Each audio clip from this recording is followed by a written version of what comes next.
బంగ్లాదేశ్లో నిరసనలు మిన్నంటాయి. ఒకవైపు భారత్ను రెచ్చగొడుతూ చేస్తున్న కార్యకలాపాలు ఉద్రిక్తతను నెలకొల్పుతున్నాయి.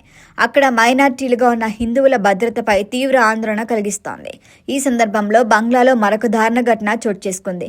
మైమన్సింగ్ జిల్లాలోని భలూకాలో హిందూ కార్మికుడు దీపు చంద్రదాస్పై ఓ మూక దాడి చేసింది. మహమ్మద్ ప్రవక్తను అవమానించాడనే ఆరోపణలతో అతనిపై పదుల సంఖ్యలో విరుచుకుపడి చంపేశారు. ఆపై మృతదేహాన్ని చెట్టుకు వేలాడదీసి దారుణంగా తగలబెట్టారు.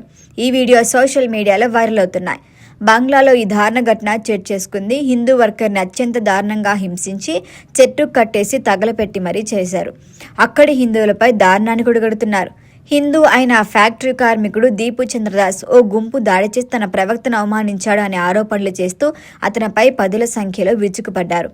అయితే భారత్ను రెచ్చగొట్టి ఇటీవల ఎన్నికల ప్రచారం చేస్తున్న సమయంలో దుండగుల కాల్పుల్లో గాయాల పాలైన భారత వ్యక్తికి బంగ్లా నేత షరీఫ్ ఉస్మాన్ మాది ఆయన మృతి చెందారు. దీంతో ఆయన మద్దతుదారులు ఢాకాలో పెద్ద ఎత్తున నిరసనలు చేపట్టారు. వార్తాపత్రిక ప్రోథమ్ ఆఫీస్ కూడా నిప్పుపెట్టారు. ఈ నేపథ్యంలో పౌరులు ప్రశాంతంగా ఉండాలని ఆ దేశ తాత్కాలిక ప్రభుత్వ అధినాయకుడు మహమ్మద్ యూనస్ కూడా విజ్ఞప్తి చేశాడు. నేడు షరీఫ్ ఉస్మాన్ హాదీ మృతి సంతాప దినంగా ప్రకటించారు. నిందితులను వదిలిపెట్టబోమని అన్నారు. ఇక హాదీ హత్య అనంతరం పెద్ద ఎత్తున ఆయన మద్దతుదారులు ఢాకాలో రోడ్లపైకి వచ్చి నిరసనలు చేపట్టారు. 2 ప్రముఖ వార్తాపత్రిక ఆఫీసులపై దాడి చేశారు. గంటకు పరిస్థితి ముదురుతోంది. అర్ధరాత్రి వేళ అల్లర్లు పాకాయి. ఢాకా వీధుల్లో బంగ్లా ఆర్మీ మోహరించింది. హాదీ మృతికి సంతాపంగా ఇవాళ నగరాల నిరసనలకు నేషనల్ సిటిజన్ పార్టీ కూడా పిలుపునిచ్చింది. దీంతో ఈరోజు కూడా హింస మరింత చెలరేగే అవకాశం ఉంది. అయితే బంగ్లాదేశ్లో పలు చోట్ల అల్లర్లు చెలరేగుతూనే ఉన్నాయి. దోపిడీ, దహనం, హింస జరుగుతూనే ఉంది. భారత్ను రెచ్చగొట్టే వ్యాఖ్యలు చేస్తూ వ్యతిరేక నినాదాలు చేస్తున్నారు.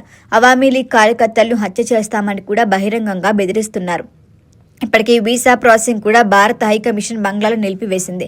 షేక్ హసీనాకు వ్యతిరేకంగా 2024 ఉద్యమంలో కీలక వ్యక్తి అయిన ఉస్మాన్ హాదీ మరణం తర్వాత బంగ్లాలో ఇలా అర్ధరాత్రి నుంచి నిరసనలు చెలరేగుతున్నాయి.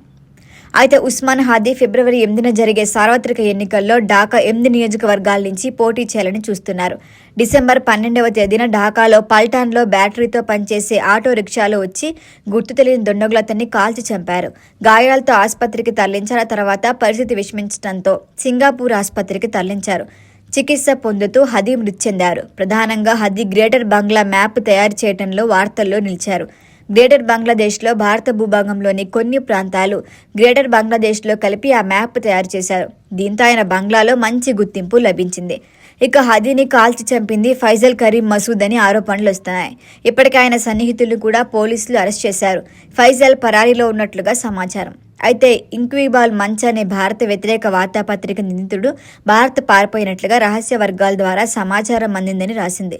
దీంతో దర్యాప్తు అధికారులు కోర్టుకు తెలిపారు. అయితే ఇది కేవలం బంగ్లాలో భారత్పై వ్యతిరేక భావాలు రెచ్చగొట్టేందుకే ఈ మరణంగా ఒక సాకుగా ఉపయోగించుకుంటున్నారు.